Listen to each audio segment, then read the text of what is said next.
tai žmonės galvoja, kad aš šiaip esu pasipuošęs, bet ta prasme aš mielai eičiau su laisva apranga, nes kiekvieną dieną tai kažkoks renginys, ar kažkokia paskaita, ar savanorystės posėdis, ar kažką. Na tas toks pasitempimas turi būti, visada turi būti pasitempęs ir kai žmogus sako, o čia eina čia su varlyte, čia su šlipsu, jau čia nori pasirodyti, kad gražus. Nesakau, aš šitaip gražus, man užtenka, aš viduje esu gražus. 19-metis Viktoras Jarmolovas kiek netikėtai atsidūrė žiniasklaidos dėmesio centre. Kaunietė Aušra, kurios likimo nuskriaustai šeimai, šis jaunas vaikinas padėjo pradėti naują gyvenimo etapą, parašė atvirą padėkos laišką. Jį netruko išplatinti internetiniai naujienų portalai. Viktoras daugiavaikiai šeimai ne tik sutvarkė dokumentus reikalingus paramai gauti, parūpino baldus, drabužius, bet ir padėjo rasti darbą. Kai aš jai pasiūliau tos pagalbos, iš tikrųjų ten buvo viskas ekspromtu. Viskas ekspromtu, nesupratau, ką darau, kodėl aš jos paklausiu, ar aš ten galiu padėti.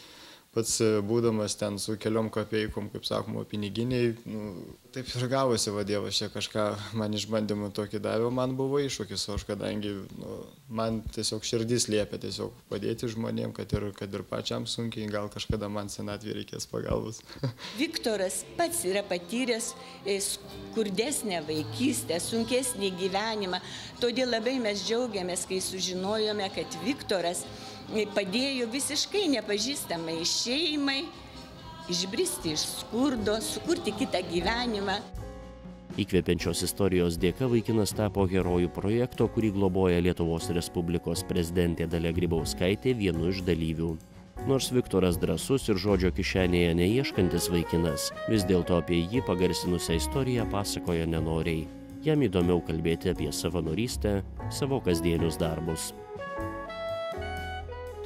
Ir tas straipsnis, kai nuaidėjo, tai aiktelėjau iš tikrųjų, gal kokias 2 dienas galvojau, kas čia vyksta, kaip čia sustabdyti ir čia va dar pasiūlymas dar kažkur galvoju, ne, aš viešumo nenoriu, tiesiog man yra baisu, žiniasklaida man tiesiog purto taip iš tikrųjų. Sakau, kodėl jūs tai padarėt, sako, aš noriu, kad tu kiltum, kad tave visi matytų, bet sakau, aš to nenoriu. Bet žmogus norėjo va taip man atsidėkoti už tokią pagalbą. Tie žmonės, kurie nori, kaip sakant, daryti viską viešumoje, kad būtų kuo labiau matomi, labai greitai gali pulti į puikybę. Klebonas sako, viską priimk, pinigus priimk, garbė priimk, sako, tik neišpaik.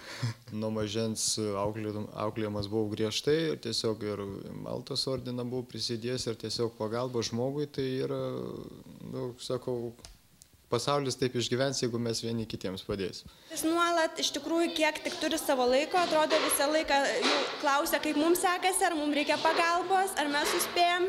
Ir visą laiką iš tikrųjų domisi mumis. Tai mes labai džiaugiamės turėdami tokį draugą, tikrą draugą. Kadangi pas mus kraštas, kaip sakau, yra nelaimingų žmonių, ta prasme, tai kad būtų laimingi, kažkas turi būti tas laimingas žmogus ir savo emocijas skleisti kitiem. Dar gyvendamas Naujojoje Akmenėje nuo 15 metų jis pradėjo savanoriauti Maltos ordino pagalbos tarnyboje. Susižavėjęs savanorystę nusprendė padėti nepasiturinčiom bei skurstančiom šeimom. Baigus 12 klasių Viktorui teko apsispręsti, kur tęsti mokslus ir kokią specialybę pasirinkti. Krikščioniškas vertybės puoselėjantis vaikinas ieškojo katalikiškos ugdymo įstaigos, kurioje įgytų ne tik profesiją, bet galėtų aktyviai tęsti savanorystės veiklas. Energingas akordeonu grojantis vaikinas pasirinko apeigų ir švenčių organizavimo paslaugų teikėjo specialybę Karaliaus Mindaugo profesinio mokymo centre. Ateinu čia tikinti žmonės, kiekvieną rytą susikaupimas, yra mišios, ten kiekvieną rytą skelbiamas žodis jaunimai, sakau, aš čia pataikiau, man čia. Ir kaip tik mano specialybė, ten profesija rengimo, švenčių ir apeigų paslaugų teikėjas.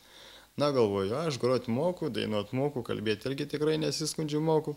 Galvoju, man čia kaip tik, sakau, prie to pačio, prie tų visų savo muzikinių veiklų dar ir kažką paorganizuoti tikrai bus ne pro šalį. Karaliaus Mindaugo profesinio mokymo centro pagrindinis tikslas ir yra ruošti atsakingą, kūrybingą specialistą, kuris savo gyvenimą grįstų ne tik tai profesinėmis kompetencijomis, bet ir krikščioniškosiomis vertybėmis.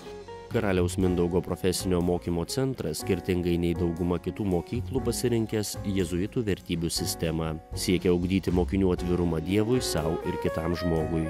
Viktoras čia jaučiasi atradęs save ir aktyviai įsijungia į daugelį veiklų.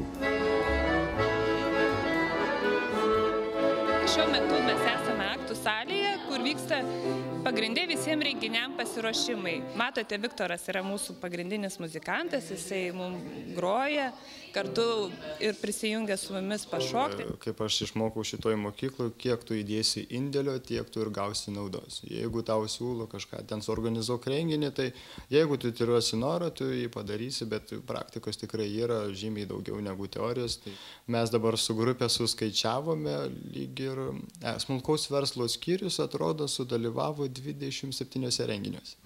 Viktoras aktyviai dalyvauja visose skyriaus mokinių rengiamuose bendruomeniniuose renginukuose. Viktoras aktyviai dalyvauja Maisto banko veikloje. Viktoras dirba Zakristijonų Švento Antano Paduviečio bažnyčioje. Šalia bažnyčios gyvenančio vaikino namuose jauku ir šilta. Čia jis repetuoja grodamas akordeonu, kiekvieną dieną skiria laiko maldai, apmąstymams. Tarnauju, sakau, sako, kur tarnauju? Sakau, tu sako, kariuomenį kažkur, ne, sakau, bažnyčiai tarnauju. Na, tiesiog aš specialiai pasakau, kad aš Zakristijonų dirbu, kad, biškai sunervinti, nes anksčiau labai kreipdavau dėmesį, kad ten kažką neįgimą pasako, aš ten, kodėl aš taip. Bet dabar tai aš specialiai sakau, aš dirbu Zakristijonai specialiai, kad gal tas žmogus irgi užsimanys ten dirbti kažkur. Tai labai to jaunimo ten aš nebijau, jeigu man ten pasityčius iš to, nes jie nežino, ką praranda, jeigu jie neina į bažnyčią. Vaikinas džiaugiasi mokslų metu įgytomis žiniomis. Jau išmoko profesionaliai parengti įvairius scenarijus, organizuoti šventes, įgijo verslo vadybos, teisės, etiketo pagrindų. Šias žinias Viktoras panaudoja ir savanoriaudamas Maltos ordino pagalbos tarnyboje bei Vaikų dienos centre Kaune. Viktoras yra švieselė mūsų iš tikrųjų kasdienybėje, kadangi Viktoras yra itin užsiėmęs žmogus, užimtas, tačiau kai jis ateina ir kai pasigirsta jo akordeono garsai, visi vaikai yra labai džiugiai nusiteikę ir jie nori iš tikrųjų įsitraukia į veiklas, nes visą laiką ateina netuščiomis, jis ateina su įvairiais žaidimais, su idėjomis, nuolatos skambina mum, gal einam pas senelius, gal einam į slaugos ligoninę ar dar kažką. Dabar organizuoja 100-metės močiutės gimtadienį, jis yra atsakingas, mes aptarėme tik, mes jam patikėjom tokį renginį, kadangi jisai mokosi renginių organizavimą, tai mes planuojame jam pavesti ir ligonių dieną, tiesiog kaip mum atšvęsti ir kitus renginius. Sugebėjimų turiu daug, galiu būti kunigu, jau po 10 klasės jau norėjau stoti į seminariją. Bet dievulis mane leido, nes nesusidarė grupės ir tiesiog sako, ateik po 12 klasės.